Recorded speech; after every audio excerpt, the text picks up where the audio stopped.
Vamos abrir a palavra de Deus, vamos compartilhar dela agora, fazer uma reflexão na palavra do Senhor. Eu vou ler poucos versículos, então eu vou pedir para você ficar sentado mesmo. Só abra a Bíblia comigo, no Evangelho de João, no capítulo 14.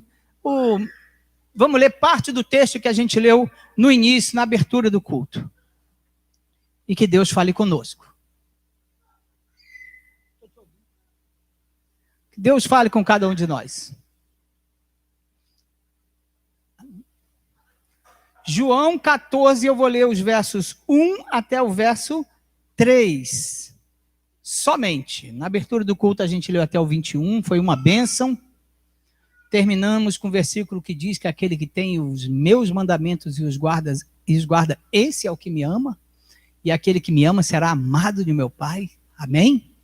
Mas agora a gente vai ler do verso 1 ao 3. João 14, 1 ao 3 diz assim: não se turbe o vosso coração. Credes em Deus? Crede também em mim. Na casa de meu Pai há muitas moradas. Se assim não fora, eu vô-lo teria dito, pois vou preparar-vos lugar.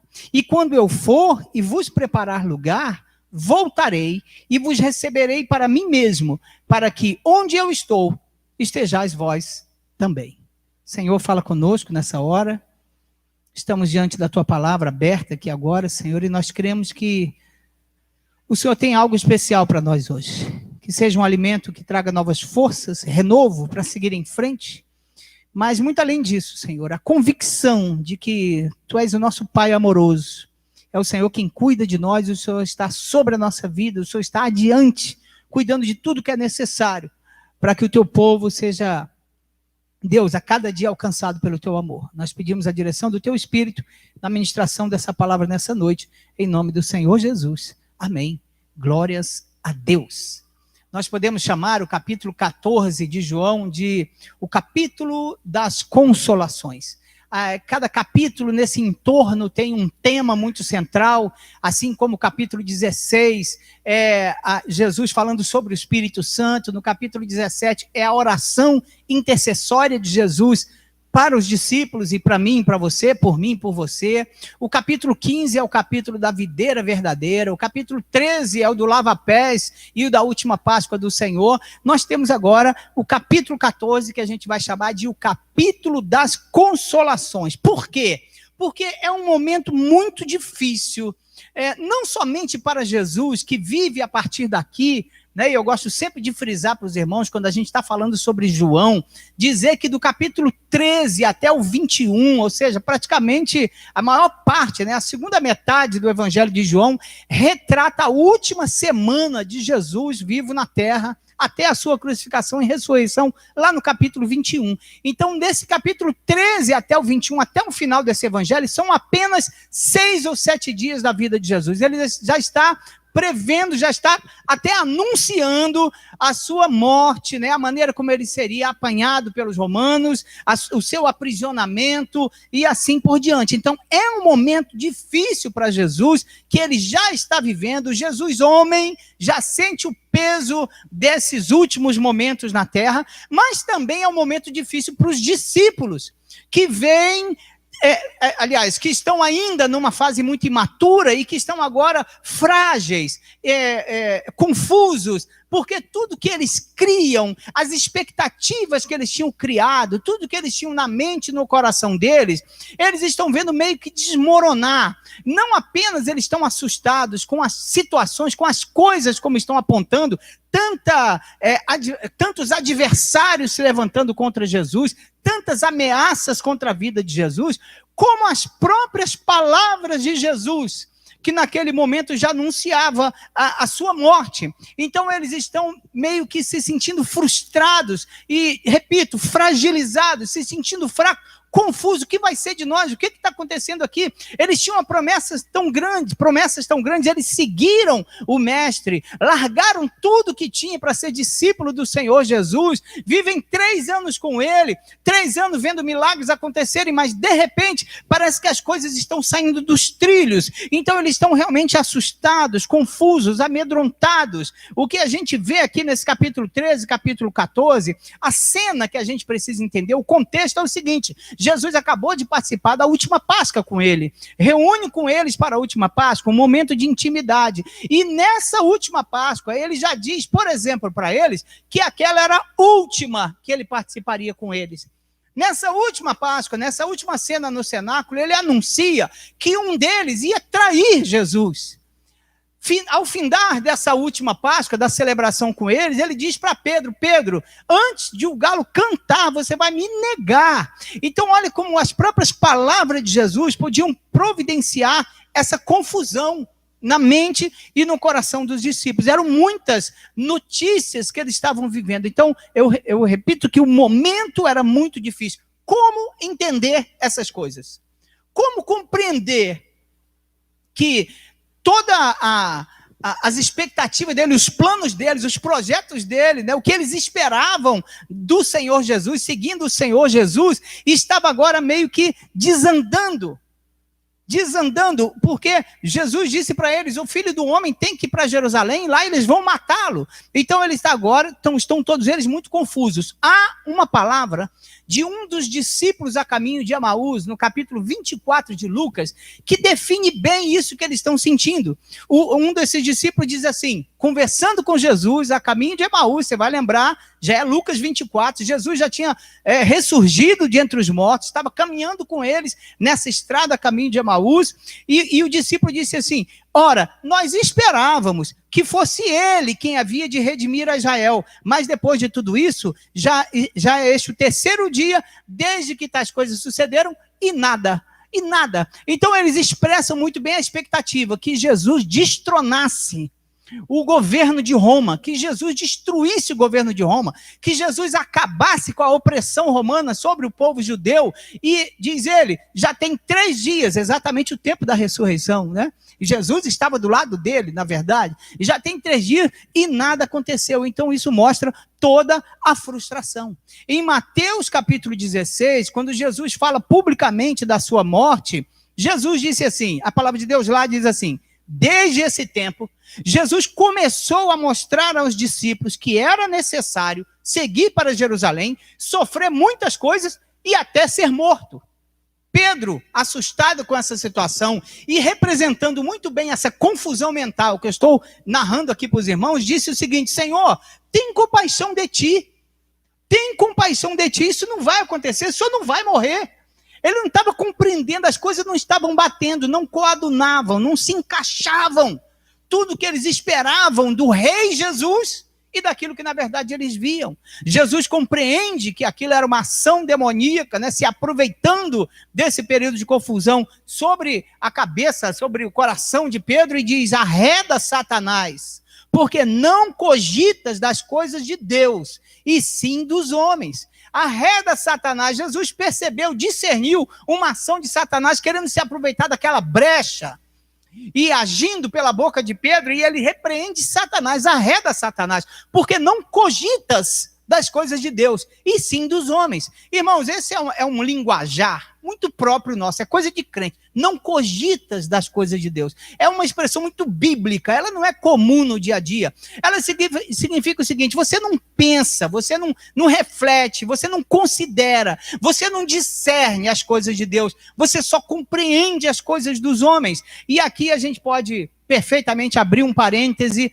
e perguntar o seguinte: e nós, irmãos? Nós cogitamos das coisas de Deus? A gente tem essa compreensão das coisas de Deus? Nós entendemos as situações que nos rodeiam de uma forma espiritual, com discernimento espiritual?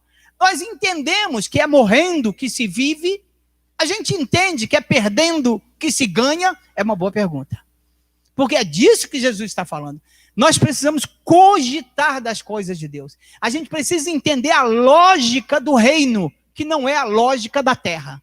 Não é a lógica da nossa mentalidade, é a lógica do reino. Naquele momento, a resposta é: os discípulos não. Pelo menos até aquele momento, eles não discerniam. Eles estavam com medo, estavam aterrorizados. Ainda não estava claro na mente deles que Jesus veio para morrer. Para morrer daquela maneira. Eles não tinham entendido ainda que a morte de Jesus era o ápice da nossa vitória. Eles não tinham compreendido. Algumas pessoas fizeram músicas, assim, em tempos antigos, em que eles diziam que quando Jesus morreu na cruz, houve festa no inferno. É muito difícil a gente acreditar nesse tipo de coisa. Porque até Satanás sabia muito bem, tentou impedir que Jesus chegasse na cruz, porque ele sabia que a cruz era o ápice, a consumação ali do plano da salvação. A ponto de Jesus dizer: está consumado. Foi lá que tudo aconteceu. Lá foi o ápice dessa salvação tão necessária para todos nós, do plano da salvação sendo executado. Então, no meio de todas as dúvidas, ele cheio de todas as dúvidas que poderia haver nesse João 14 que a gente está lendo, perguntas como: o que vai ser de nós quando o mestre morrer? Poderia estar surgindo na cabeça deles. Quem vai nos guiar agora, se o Messias morrer? Que vergonha ter que dar razão para quem escarnecia da gente. Até isso podia ter, que vergonha.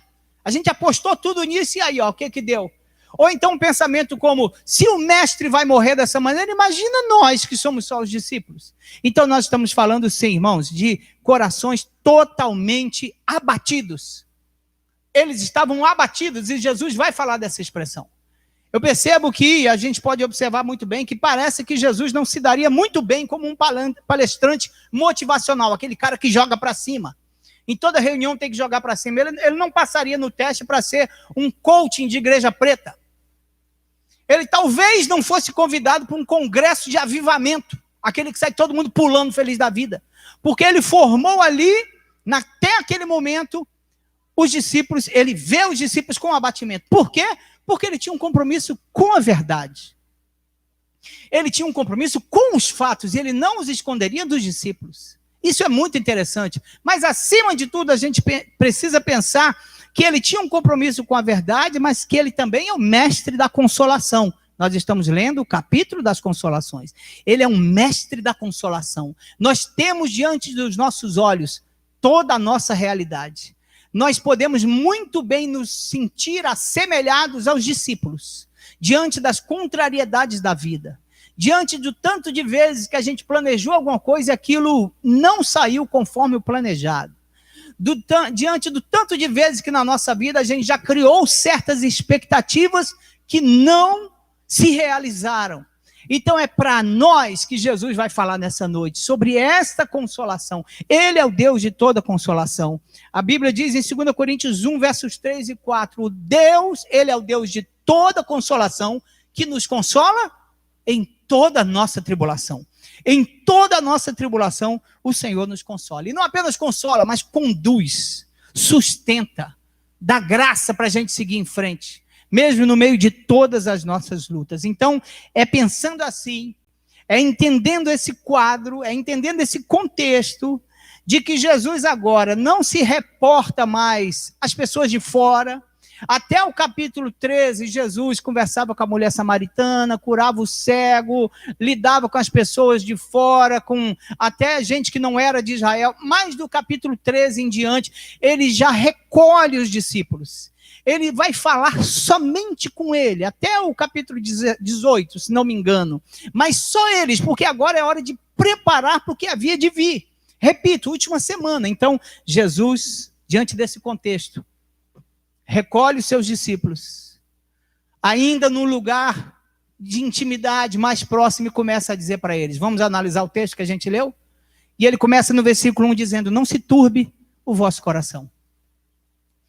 E eu faço a seguinte observação, a gente tem muitas versões bíblicas, a NVI, que tratou de mudar turbar para angústia, né? Outros assim, por que vocês estão tristes, a linguagem de hoje, mas nenhuma versão cai tão bem quanto essa para nós. A gente se identifica, né? Quando a gente está com um problema, uma dificuldade, uma luta muito grande, que você abre João 14, você esbarra nessa frase, não se turbe o vosso coração. Parece que derrama um balde de bálsamo na cabeça da gente. Alguma coisa acontece, porque é o Senhor falando. Não se turbe o vosso coração. E a primeira observação é que esse turbar, que eu prefiro essa versão, o turbar tem o sentido de turbulência, turbilhão. Jesus está vendo que o coração deles estava por dentro assim, abalado, estremecido, estava em turbulência lá dentro. A segunda observação é que Jesus sabe o que há no coração. Jesus está dizendo, eu sei como é que está o coração de vocês. O coração de vocês está em turbulência. Eu quero dizer, não se turbe o vosso coração. E eu fiquei imaginando, talvez, quem sabe, os discípulos não tendo deixado transparecer isso no semblante deles, quem sabe tentando esconder todo o terror que estava por dentro, igual a gente faz, né, com um sorriso amarelo, de vez em quando, as pessoas perguntam, e aí, tudo bem? Aí você fala, tudo bem, mas por dentro, turbulência total. Então, talvez os discípulos estivessem assim, talvez não, mas talvez, o que importa é que Jesus sonda os corações. Ele está dizendo, eu sei que os corações de vocês estão em turbulência. E eu tenho uma palavra para vocês, não se turbe o vosso coração. E eu vou dizer por que não precisa se turbar. Credes em Deus? Credes também em mim. Jesus está lançando uma palavra em que ele demonstra e revela a sua coigualdade com Deus. Ele está dizendo para os discípulos, sabe quanto vocês criam em Deus? Por esse tempo todo que vocês viveram, creiam em mim que estou aqui na frente de vocês. Creiam, confiem em mim, confiem no que eu estou dizendo. Credes em Deus? Crede também em mim. Aleluia. Essa não era o momento agora, irmãos, de uma palavra de admoestação para os discípulos. Não era o momento de dizer, que é isso, gente? Vocês são fracos demais. 3 anos andando comigo, não aprenderam ainda. Mas será possível? Será possível? Que covardia é essa? Ergue a cabeça, levanta a cabeça. Não, era hora de consolo. Tem momento na vida da gente que a gente precisa de consolo, amém? Cajadada é muito bom, mas tem hora que a gente precisa de bálsamo de Deus. E eu gostaria que você recebesse nessa noite, caso você esteja precisando. Caso você analise o seu coração aí e veja que você precisa hoje é de consolo de Deus. Eu quero te dizer que os braços do Senhor estão estendidos para você, para te consolar, para te fazer um carinho nessa noite, através dessa palavra. Não se turbe o vosso coração. Credes em Deus, crede também em mim. Creiam, nós cremos, nós precisamos confiar no Senhor. A palavra tão comum que nós dizemos é o seguinte, Deus está no controle. E isso é maravilhoso, irmãos. Deus está no controle, mas isso não é só um jargão de crente. Não é só uma frase repetida de crente, Deus está no controle. E quem está no controle não é um Deus soberano, um rei, um despótico que não se importa com os seus súditos, que está no controle. Quem está no controle é um Deus soberano, que é o nosso Pai, que se preocupa com a gente. Ele não está nem aí para a sua vontade. Não é isso que quer dizer que Deus está no controle. Não é? A gente não fala que Deus está no controle quando já desistiu daquilo que a gente queria. Já aconteceu o que não queria, já foi contrariado, aí falar, Deus está no controle. Não, esse Deus soberano é o nosso Pai. A palavra do Senhor diz em Romanos 8,32, aquele que não poupou o seu próprio Filho, antes por todos nós o entregou, porventura não nos dará graciosamente com ele todas as coisas? Um Deus Pai que não poupou o próprio Filho, não nos dará graciosamente todas as coisas? Se Deus não propôs o Filho dele em nosso favor, o que ele nos sonegará? O que ele nos negará, irmãos? Nós somos filhos totalmente dependentes do Senhor. Jesus disse a mesma coisa em outras palavras em Mateus 7, quando ele disse assim, qual dentre vós é o homem que se porventura o filho lhe pedir pão, lhe dará pedra? Ou se lhe pedir um peixe, lhe dará uma cobra? Ora, disse Jesus, ora, pensa bem. Se vós que sois maus, sabeis dar boas dádivas aos vossos filhos, quanto mais o vosso Pai que está nos céus dará boas coisas aos que lhe pedirem. Nós podemos confiar no Senhor. Não se turbe o vosso coração. Credes em Deus, credes também em mim. Nós confiamos, nós cremos, amados irmãos, que o Deus que governa soberanamente todo o universo, que chama as estrelas pelo nome, E a gente já leu Isaías 40, a gente sabe de que está escrito lá. O Deus que fez todo o universo, que o homem até hoje tenta fazer o telescópio mais poderoso possível para chegar mais longe, e nunca chega lá, ele é o nosso Pai. Ele é o meu Pai. Ele é o seu Pai. E Jesus quis que a gente entendesse a força disso. E nos ensinou a chamar ele de Abba, que é paizinho. Ou seja, um pai que você trata com profunda intimidade, que sente profundo amor por você, e você pode sentir por ele. Ele é o nosso pai, nós somos os filhos do Deus que governa soberanamente todo o universo. Nós podemos descansar, amém? E ele continua dizendo, na casa de meu pai há muitas moradas. Se os discípulos estavam vendo tudo desmoronar, se tudo estava parecendo dar errado em volta deles, Jesus vem dizendo, na casa de meu pai vocês têm tudo. Na casa de meu pai não vai faltar nada, aleluia, nunca vai faltar nada na casa de meu pai. Jesus está dizendo, na hora que vocês não puderem tirar nada do que está ao redor, na hora que está tudo difícil aqui, nós podemos olhar para o alto e contemplar as moradas celestiais. Na hora que nos faltar tudo, nós teremos tudo, porque o Senhor nos deu todas as coisas graciosamente. Aleluia. É isso que Jesus está fazendo. Se um dia tudo desmoronar ao seu redor, as moradas celestiais estão preparadas para nós. A riqueza da sua glória, a herança reservada no céu. Irmãos, nós teremos o céu. O céu para nós. Os crentes vão para o céu. Eu não sei se alguém já te falou isso. Ou eu não sei há quanto tempo não te dizem isso, mas os crentes salvos em Jesus Cristo vão para o céu. Aleluia, não há nada que possa ser tirado de nós aqui, nada. E você vai ter que concordar comigo que todas as nossas angústias, todas as nossas tristezas, todas as nossas ansiedades, são consequência de uma sensação de perdas aqui. Alguma coisa dá errado aqui. Que vai ser do meu futuro, que vai ser sem ele, é alguém que falece, né, que fica ausente, o que eu vou fazer, como é que vai ser minha vida sem ele, e agora sem esse salário, o que vai ser de mim, e sem essa condição, e essa conta que eu não consigo pagar, quando é que eu vou morar, onde é que eu vou morar, o que vai acontecer, o que é do meu futuro, tudo, meus irmãos, que nos angustia, diz respeito à terra, diz respeito às sensações que nós temos aqui. Por isso, nenhuma dessas angústias acontece quando você olha para a eternidade. Quando você olha para a eternidade, você sente paz. Quando você olha para a eternidade, você se enche de esperança. Quando você olha para a eternidade, você se sente forte. E você é capaz de seguir em frente mais um pouco. Amém? É capaz de seguir mais em frente um pouco.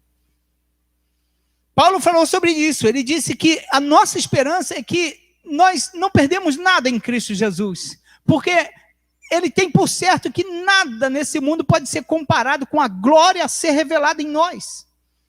E ele também diz em 2 Coríntios 4,16, é por isso que a gente não desanima. Porque o nosso homem exterior se preocupa com essas coisas. Se angustia, tem medo, sente terrores, crises. Mas o nosso homem interior se renova dia a dia. Diz a palavra, por isso não desanimamos. Pelo contrário, diz Paulo. Ainda que o nosso homem exterior se corrompa, contudo, o nosso homem interior se renova de dia em dia. Essa é a palavra de Jesus para os discípulos. Calma, não se turbem, creiam em mim. Na casa de meu pai há muitas moradas. E ele completa dizendo, se não fosse assim, eu teria dito. Olha que interessante essa afirmação de Jesus. Ele está dizendo, eu não deixei de dizer nada que fosse realmente necessário. O que eu por acaso não tenha dito é porque não era necessário. Ele está dizendo, se alguma coisa faltou eu dizer, é porque não precisava. Às vezes a gente fica cheio de perguntas na cabeça, cheio de questões obscuras, cheio de uma curiosidade esquisita que nos bate de vez em quando, e que não acha na palavra, e nenhum pregador te explicou, ninguém consegue te explicar. Jesus está dizendo, mas tudo o que havia de ser dito, o Senhor disse para você. Tudo, ele disse, se não fosse assim, eu vos teria dito. Significa, tudo que foi dito, é porque era necessário dizer. E se foi não dito, não foi dito, é porque não era necessário, se não foi revelado. É porque não era necessário. Aí Jesus completa dizendo, eu vou preparar lugar para vocês. Meus irmãos, ele está preparando lugar. Ele está dizendo, quando eu estiver ausente, é porque eu estarei preparando lugar. E não ouse me perguntar o que significa preparar lugar. Eu não vou ter resposta para você. Eu só vou ter uma. Não significa que ele está lá colocando tijolinho em cima de tijolinho para uma mansão onde você vai morar. Né? Fazendo um projeto de construção e construindo algum lugar para você morar. Não, não significa isso. Significa qualquer outra coisa. Mas o que importa é que ele está lá preparando o lugar. E o que importa mais é que ele está dizendo para os discípulos assim, a minha ausência, porque lá na frente ele vai dizer um pouco mais e não me vereis. A minha ausência não é porque vocês me perderam. A minha ausência não vai ser porque a gente foi derrotado. É porque eu estarei lá preparando o lugar. Vocês não vão me ver porque eu tenho um propósito maior, que é preparar lugar. Jesus está dizendo, olha para mim, ele está dizendo assim, quando eu estiver ausente, não significa que as coisas estão dando errado. Pelo contrário, está tudo certo. Está tudo certo. Eu estou lá preparando lugar. Isso é maravilhoso, irmãos. Porque nós temos essa sensação, às vezes, que as coisas estão dando errado. Deixa eu dizer uma coisa para você, em nome do Senhor Jesus, com toda a convicção que eu tenho na palavra de Deus, tem nada dando errado na sua vida. Está tudo de acordo com um plano maior. No final das contas, a gente vai chegar lá, amém? Por isso que Jesus está apontando para lá. Não se turbe o vosso coração, credes em Deus, crede também em mim, na casa de meu pai há muitas moradas, vou preparar-vos lugar. Ele está lá. Sabe por que Jesus não está aqui hoje entre nós? Sabe por que Jesus não está corporalmente entre nós nesses dias, no meio da igreja, quem sabe aqui pregando o evangelho do reino? Porque ele está lá preparando lugar. Ele não está parado, ele não foi derrotado, ele não voltou para lá cabisbaixo, mas ele voltou vitorioso. E está completando uma obra tremenda. Glória a Deus. Eu quero que você saiba por essa palavra que está tudo saindo exatamente como planejado pelo Senhor. Porque o plano de Deus, como é que você conhece o texto lá de Jó 42:2? O plano dele não pode ser frustrado. Amém? Tem um plano do Senhor que não pode ser frustrado. Não pode ser frustrado. E o verso 3, para a gente finalizar, ele diz, e quando eu for e vos preparar lugar, na outra versão diz assim, e se eu for e vos preparar lugar, de qualquer forma ele está dizendo, isso vai acontecer. Ele está dizendo, quando isso se cumprir, porque ele é fiel, amém? E se ele disse que vai, é porque vai. Se ele disse um pouco mais e não me vereis, você pode ter certeza que eles não veriam por um pouco. A palavra do Senhor é fiel, ele vela pela sua palavra para cumpri-la. Então ele diz, e quando eu for e vos preparar lugar, ele está dizendo, quando vocês virem que eu não estou mais aqui, é porque se cumpriu o que eu havia dito.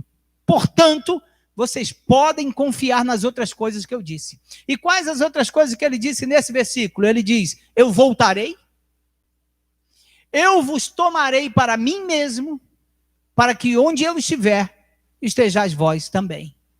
Ele está dizendo, do jeito que vocês não vão me ver, acreditem, porque eu disse, também eu voltarei, também vos tomarei para mim mesmo, e também vos levarei para estar comigo onde eu estou. Glória a Deus. Faltou glória a Deus nessa noite.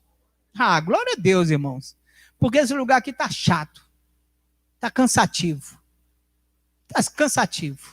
Nós vamos dando o nosso melhor, né, desfrutando da graça de Deus, mas é incomparavelmente melhor estar com o Senhor, né? Incomparavelmente melhor. Então não há realidade mais confortante, mais encorajadora para os discípulos que estavam ali se sentindo desanimados, se sentindo abatidos e confusos do que Jesus dizer para eles, eu vou voltar. Ele disse, um pouco mais e não me vereis, mas um pouco mais e me vereis novamente. É importante essa última parte da promessa, eu vou voltar, eu vou deixar o Consolador, o Espírito da verdade para nos guiar, aquele que hoje nos convence do pecado, da justiça e do juízo, o nosso Paracletos, o Espírito Santo que nos consola e nos convence, aquele que intercede por nós, Jesus deixou enquanto ele está ausente. mas ele vai voltar. Ele vai voltar. Segundo, ele diz, e vai nos tomar para si mesmo. Ele vem para nos pegar, nós somos propriedade do Senhor. Ele deixou uma marca em nós, e Paulo foi muito claro ao dizer, o selo do Espírito, que é o penhor. Porque ele vai voltar naquilo que Paulo chamou de o dia do resgate da sua propriedade. Aleluia, Jesus vem para nos resgatar, porque nós somos propriedade do Senhor, eu e você, propriedades exclusivas de Deus, e para marcar a sua propriedade, para diferenciar aquilo que é a sua propriedade, ele nos deu o Espírito Santo, o penhor do Espírito, o selo da promessa que está em nós. Eu costumo traduzir como um carimbo de Deus para dizer, esse é de Jesus, essa é de Jesus, esse é de Jesus, esses são de Cristo. E o Senhor, no dia do resgate da sua propriedade, vem para nos tomar para si mesmo. Nós não estamos desamparados, não somos filhos bastardos, a gente não está aqui abandonado, nós somos cuidados pelo Senhor em todo o tempo. Nós estamos debaixo da promessa de Deus. Essa é a nossa alegria, irmãos. Essa é a nossa esperança. Essa é a nossa maior vitória. Esse deve ser o motivo da nossa constante oração. Senhor, eu estou aqui te esperando. Senhor, eu estou aguardando a tua volta. Eu quero aguardar em fidelidade, Senhor. Sabe, a gente precisa, vez por outra, dar uma verificada na qualidade da nossa oração. Né? De qual tem sido o objeto da nossa oração. Pelo que a gente fica constantemente orando. Que Deus nos guarde, irmãos, nesses dias difíceis. Que Deus nos guarde nesses dias angustiantes. Porque breve Ele voltará para nos resgatar, para nos tirar desse mundo perverso. Até que Ele faça um novo, que a gente vai ler já já. E por último Ele diz, para onde Ele estiver, nós também estaremos. Um lugar preparado por Ele mesmo, em santo amor, com todo o seu poder. A gente não consegue entender o vou preparar, porque está preparado desde a eternidade. É uma expressão, com certeza, muito didática da parte do Senhor, o que Ele diz para os discípulos, mas o que importa é que nós vamos para o céu. Nós vamos para o céu. O céu é o nosso lugar. Tudo passará, esse mundo passará, meus irmãos, mas nós estaremos para sempre com o Senhor Jesus. Não se turbe o vosso coração, mantenha firme, assossegue, aquiete a sua alma. Jesus está no controle de todas as coisas. Brevemente Ele voltará para buscar a sua igreja. E o autor de Hebreus, fazendo uma comparação muito interessante, que eu vou querer ler com os irmãos. Esse eu acho que eu não coloquei aqui, porque eu quero que os irmãos abram a Bíblia comigo, Hebreus capítulo 12. Ele vai fazer uma comparação entre o tratamento na antiga aliança e o que nós temos hoje na nova aliança, e vai usar umas expressões muito interessantes que eu quero que os irmãos acompanhem. Pode fechar aí João 14, nós não vamos ler mais, nós vamos celebrar a ceia daqui a pouquinho, mas vamos ler Hebreus capítulo 12, no verso 18 em diante. No 18 até o 24, que diz assim, ora, não tendes chegado ao fogo palpável e ardente, e à escuridão, e às trevas e à tempestade, e ao clangor da trombeta, e ao som de palavras tais, que quantos o ouviram, suplicaram que não se lhes falasse mais, pois já não suportavam o que lhes era ordenado. Até um animal, se tocar o monte, será apedrejado. Ele está falando da antiga aliança, de todos aqueles sinais, aqueles sons, aquelas maneiras, aquelas teofanias assustadoras, né? Aquelas manifestações assustadoras de Deus, aquelas exigências da lei. Se alguém tocasse alguma coisa, os filhos do sacerdote morreram porque tocaram na arca. O tratamento era a ponto de dizer no versículo 21, na verdade, de tal modo era horrível o espetáculo, que Moisés disse, sinto-me aterrado e trêmulo. Mas tendes chegado ao monte Sião, e à cidade do Deus vivo, a Jerusalém celestial, e a incontestáveis hostes de anjos, e a universal assembleia, e igreja dos primogênitos arrolados nos céus, e a Deus, o juiz de todos, e aos espíritos dos justos aperfeiçoados, e a Jesus, o mediador da nova aliança, e ao sangue da aspersão que fala coisas superiores ao que fala o próprio Abel. Nós temos chegado ao monte Sião, a Jerusalém celestial, a cidade santa. É isso que Deus tem reservado para nós. Então, meus amados, não se turbem vossos corações. Creiam em Cristo Jesus, na sua palavra e suas promessas. Aquietem, sintam-se seguros, não precisa ficar em confusão. O que eu creio é diferente do que está acontecendo. As expectativas que eu tinha e está tudo, parece que está desandando, parece que está tudo dando errado. Não tem nada dando errado. Você é filho de Deus. Você está dentro de um projeto maior que vai te conduzir até as moradas celestiais. Não tem erro, Jesus está sobre a nossa vida, amém? É Jesus quem está sobre nós, irmãos. Não se turbe o vosso coração. A conclusão que tiramos disso tudo é, diante das aflições desse mundo, diante de todas as dificuldades, nós temos um Deus soberano que controla todas as coisas, e é o nosso Pai querido, nosso Pai amoroso. Nós temos uma promessa superior a todas, estaremos com o Senhor para sempre, nas moradas celestiais, na cidade santa, na Nova Jerusalém, na Sião futura. Portanto, podemos sossegar nossa alma e nos sentir seguros outra vez. O Espírito Santo vai nos ajudar a atravessar esse tempo na certeza da redenção daquele dia. Que Deus te abençoe. Em nome do Senhor Jesus. Não se turbe o vosso coração. Creio em Cristo Jesus. Creio no Senhor e na sua palavra. Vamos ficar em pé e vamos orar diante dessa palavra encorajadora da parte do Senhor para todos nós nessa noite. Oh Deus, o Senhor é bom. Ele tem sim o controle de todas as coisas. Isso é motivo da nossa segurança. Isso é motivo para a nossa alegria. Isso é motivo para nos sentirmos em paz. Deus tem o controle de todas as coisas.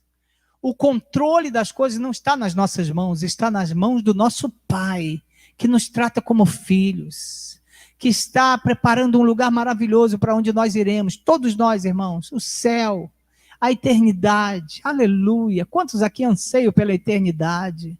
Quantos aqui pensam nisso? Quantos aqui pensam com alegria que um dia nós vamos para o céu, de uma forma ou de outra, irmãos? Seja de que maneira for, seja através da morte, seja através da volta de Jesus, de qualquer maneira, a nossa alegria é que nós estaremos para sempre com o Senhor. Essa é a fé que o crente tem, a fé que firma, a fé que leva adiante. Glória a Deus.